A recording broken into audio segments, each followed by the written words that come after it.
It's your master bedroom! Ow, my nose! If you've been following my channel for some time, or my random little side Twitch account, then you know about a game that I played at PAX Australia in 2023 that I absolutely loved, called Bears in Space. Oh, Struth, you've really improved since the last time. And well, Bears in Space has just released, and thanks to my mates at Play on ANZ, I got to take an early look into this Australian-made boomer shooter, and wow. What is it? I think it moved. Oh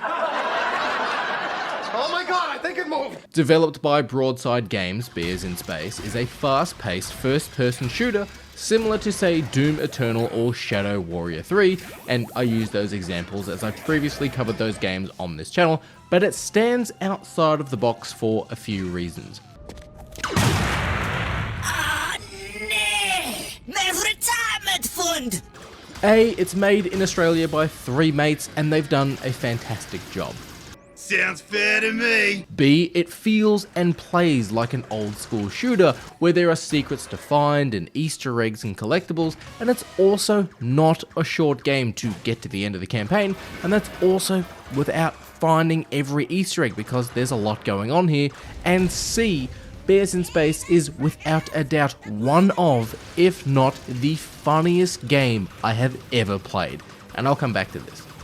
Attention passengers, we regret to inform you that we are currently being held up by a couch on the tracks. Give me all your loot or I'll blast you. But what's the story of Bears in Space? Well, you play as Maxwell Atoms, a spacetronaut whose DNA is merged with a bear named Beartana, and you crash land on a robot-infested planet, and you shoot your way off the planet to get to a train station to go back home, and as well you shoot these robots because Beartana doesn't like robots. Nice night, isn't it? I've had enough. Get him. Gameplay-wise, Bears in Space is themed around classic retro sci-fi, so say similar to what we get with the Fallout series or Destroy All Humans. Now, we face off against robots as well, who are designed a little bit similar to, say, B9 from Lost in Space, and most of our weapons have a retro theming to it. You'll start off with classic pistols before getting a very satisfying shotgun, an automatic rifle, rocket launchers, miniguns, the standard from what you expect from a shooter, before getting weapons that slowly become more crazy, like a weapon that can only be described as a basketball in the shape of a cube, and when you hit your targets it bounces off them, hitting nearby enemies and exploding. Or a propeller hat that when you throw it onto an enemy it lifts them off into the air, making them explode. Or a mini anvil that you fire from a rubber band between your fingers that can go through multiple enemies and explode. You see my point here. It's worth noting too that some of these weapons and special grenades can only be unlocked by doing small yet hilarious side missions or by completing some puzzles. But speaking of hilarity, that's where Bears in Space shines. My kids love the Space Carnival, but I don't love my kids. That's why they ain't here. Similar to, say, watching Family Guy, how it would constantly reference movies or TV shows from the 80s and 90s, Bears in Space does the same thing, but with some of its moments actually referencing some old school or classic video games.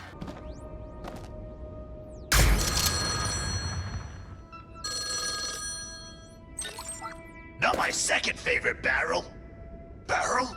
Barrel! For example, a side mission has you go and find a cake for a prison inmate, as well as a file and lockpicks. So you make your way to the kitchen and you have to face off against the chef. And I gotta say, I completely lost it, howling from my computer. The game turns and changes from its first-person shooter setting to Time Crisis, with the camera moving and ducking around behind cover, enemies flashing red, and the game telling you to reload, and this is only maybe a couple of minutes moment of the game at most, and it is hilarious. There are other references to, say, Metal Gear Solid, Tony Hawk Pro Skater, the Fast and Furious franchise, the new Doom games, Space Invaders, and there's just the general comedic moments throughout the entire game. Welcome, Bot Slayer. I have been expecting you. I honestly challenge someone to play this game and not laugh. But well, how does the combat feel? Well, if you've played Doom Eternal, then you'll feel right at home. Now, the game does start off feeling a little bit, say, like a generic shooter, but as you progress and you unlock new weapons, you will face off against different enemy variants, and the game will have combat areas with ammo and health and armor pickups everywhere, as well as launch pads that will shoot you across the combat arena.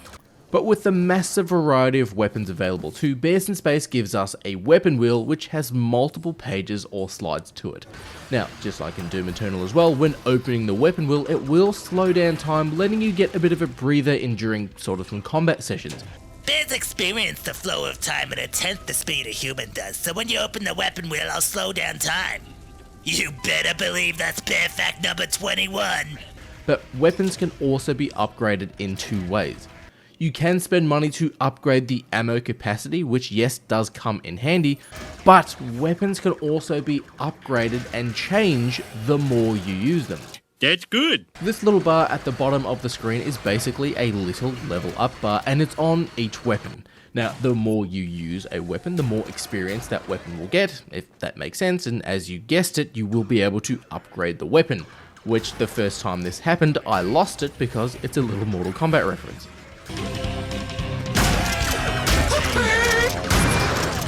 But the first, say, 2 hours of the game is a little bit linear with some corridors and some small open areas here and there, but when it starts to feel a little boring or generic, you'll start to find Easter eggs and secrets and mini-games, such as entering a basket cube tournament, as well as Vic Spendley, the shop owner who constantly tells you to buy ammo and purchase new weapons, as well as the chill out zone, which lets you manually save the game, which works as a bit of a mental refresher, because anytime you see this little dude in his area, you know that the area as well around him, or the combat area, is safe. But don't worry, the game will also autosave for you as well. But as the game progresses, there are moments like the Time Crisis boss fight that change the flow and feel of the gameplay.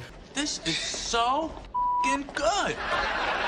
Jerry? So these random little moments of gameplay that just completely change the game from its first-person shooter aspect keep the game from becoming stale and sort of a repetitive shooter, and it actually keeps sort of a fresh palette on your mind while you're playing the game.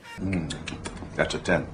As you progress to about 3 hours into the game, you'll start to unlock some traversal gadgets, like a magnet used to swing around areas, or a remote control that's used to toggle open doors, or jump pads that can be called down. And again, that breaks up the combat and provides a bit more of a different challenge. During about the mid to late game section of the game, there's a robot temple that has a tour guide and a gift shop, but half of the temple is a jumping castle, so you won't be walking around the map like normal, and it not only breaks up the combat and provides some traversal challenges, but jumping castle combat is kind of my new favourite way to shoot enemies. I will never get tired of this! Again though, as you further go into the game, the world will change with its environment, starting off with its sci-fi based themed areas with some acid pools, before going into a creepy castle dungeon, then facing off against some bosses, before moving into like a fairy tale medieval world where everyone is obsessed with hoverbikes. Beat it. I'm too busy thinking about hoverbikes.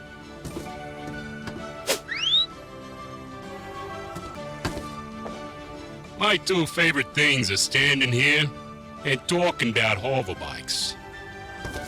And it kind of feels like something pulled out of a nursery rhyme too, so the combat, the world, the weapons, the environments, it's constantly changing, and it's keeping the gameplay fresh and sort of keeping me on my toes. I was gonna jump, but then I thought about hoverbikes. But the best part of the gameplay for me though is that whenever we find honey, which changes the gameplay from its standard first-person shooter to making Maxwell or Bertana or Bearwell, if you will. But anyways, they'll power up, get large, and deal loads of damage with special attacks, and you'll face off against a heap of different enemies at once, which would normally kill you, but most of them can be taken down with one hit. And thankfully too, this sort of moment of gameplay isn't a timed moment. Like when we eat honey, this effect doesn't last for 10 seconds before we go back to normal. You actually generally move through a room or two or a couple of rooms, take out a load of different enemies, and then you'll revert back to normal. Oh yes, I'm rumbly in my tumbly. Bears in Space 2 actually does, as well, have some challenging moments with this gameplay. The first couple of hours, yes, are pretty easy as you start to get a sort of a rhythm to the game, but there is one level where robots face off against a cardboard army called the Cardborganites, and yeah, I'm not kidding. Shh! I'm I'm on a recon mission for the Carborganaths. Don't tell anyone. But there are moments during this mission where I got swamped with enemies and I had to reprioritize my targets when I was trying again. What's also impressive too for an Australian developed game by three mates, outside of the shooting, the comedy, and yes again the fact that three guys made this game, is there's no real bugs, or at least to my experience, and the sound design and voice acting is fantastic.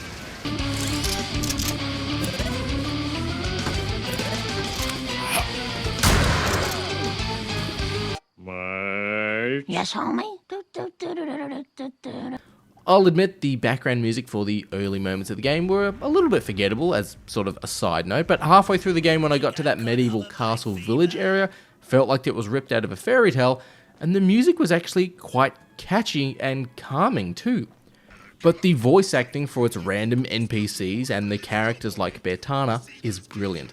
Now, Bertana sounds like Roz from Monsters Inc. and Bev Bighead from Rocko's Modern Life if they had a love child.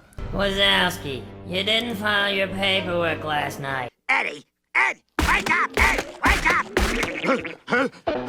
What is it? I just ate a mosquito.